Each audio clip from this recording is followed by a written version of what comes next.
Hello guys and welcome back. We haven't talked about the possibility of Borderlands 2 or 1 being released on the Switch since a Nerdvana podcast forever ago, or I guess if you count the PAX East blurred Borderlands 2 image, it was also speculated to be teasing a Switch reveal, but none of that ended up happening. Very recently, Randy Pitchford gave us an update on the game and what happened between 2K and Nintendo. Make sure to follow me at Hayder Hype, and with that, let's get right into it. Okay, so here's what happened. A community member on Twitter posted to Randy saying, quote, "At Duval Magic, is there any chance to see the Borderlands series on the Nintendo Switch?" Randy says, quote, "I would love to see that happen." But that's not where it ends. A lot of people in the headlines just ran with this saying, is it coming to the Switch? What is happening? But if you go further, Randy actually clarifies a lot and the outcome might not be what you guys like. So another fan jumped in and thought that this tweet made by Randy basically says that he wants to bring Borderlands 3 to the Switch, which is not the case. If anything, as I said before, it'd be for Borderlands 1 or 2. But Randy gets into that. So the other fan says, quote, "You were not interested in the Switch when we were asking for a Borderlands 2 port. Why all of a sudden? Wouldn't it make more sense to port Borderlands 2 or 1 to test?" Randy says, quote, "Can you cite a reference? I do not believe I ever said such a thing back in 2017. The fan said again, quote, "Yes, this was in response to you replying to another tweet January 15, 2017, where Randy said, quote, "I do not see that as happening. We are talking to Nintendo, but that stopped for some reason. They have other priorities." And then the fan says, "I'm not hating. I'm just trying to get some clarity. At Duval Magic." Then Randy goes into a bigger thread saying, quote, "I did not think we were talking about a game that was not announced. I thought we were talking about back catalog. At that time, Nintendo and 2K made it clear to me they were not interested in financing the effort. We are too busy, so waiting for us, it will never happen. Before Switch launched, Nintendo reached out to 2K and us to discuss, but I don't think it was high enough priority for them relative to other options and the cost of doing it. Objectively, I think they were right. Porting the back catalog Borderlands games to Switch is non-trivial, expensive, and challenging. Nintendo, meanwhile, is often best serving their fans with their resources and dedicated original games and sequels with their own IP. And Randy basically says, quote, "You are welcome to campaign if we want this with 2K Games and Nintendo. They all know we're supportive, but we have to focus our attention elsewhere."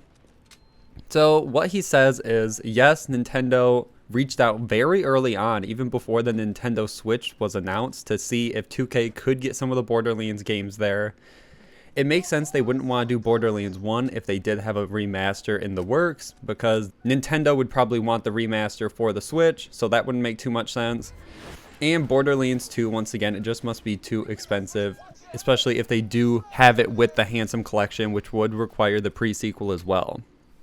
But Randy does say that Gearbox is behind it if Nintendo and 2K ever want to, and it basically just falls down to the fans and if they can make enough of a wave to get 2K and Nintendo to respond. So if it is on the community to make this happen, and we have to ask Nintendo and 2K, if anyone from these two companies are watching, here's why Borderlands 1 or 2 need to be on the Switch.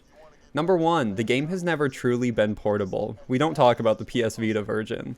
And there's a huge market for a game as replayable as Borderlands for a mobile market, especially when it's done right, and it could bring a wave of new players to the Switch, especially with the reveal of Borderlands 3 and everything we've been seeing for that.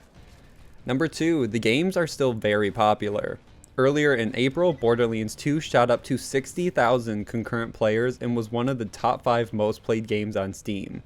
So even though the development for the game or port could be complex and expensive, it could easily make its money back.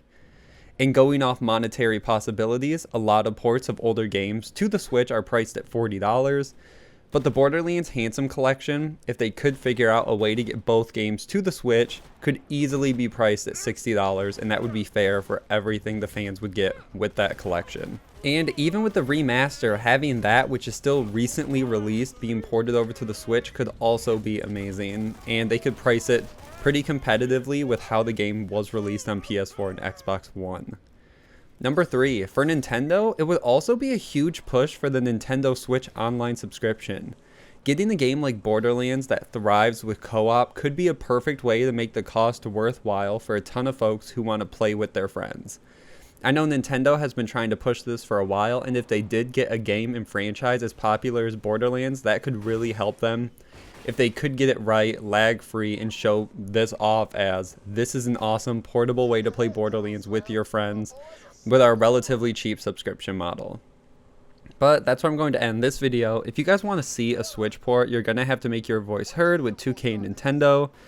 I'm going to make a tweet and tag both of them with this video on my Twitter. You guys can also share this video, and I hope it makes it to someone who can make this happen. I think it would make a lot of fans happy, and it could definitely justify an entire Switch purchase for a lot of fans of the series.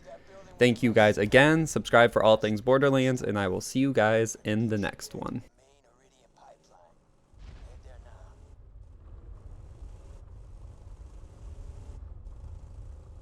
There should be a ladder on the side of the pipe leading to a maintenance hatch. You can use that to get inside the pipeline. It'll be messy.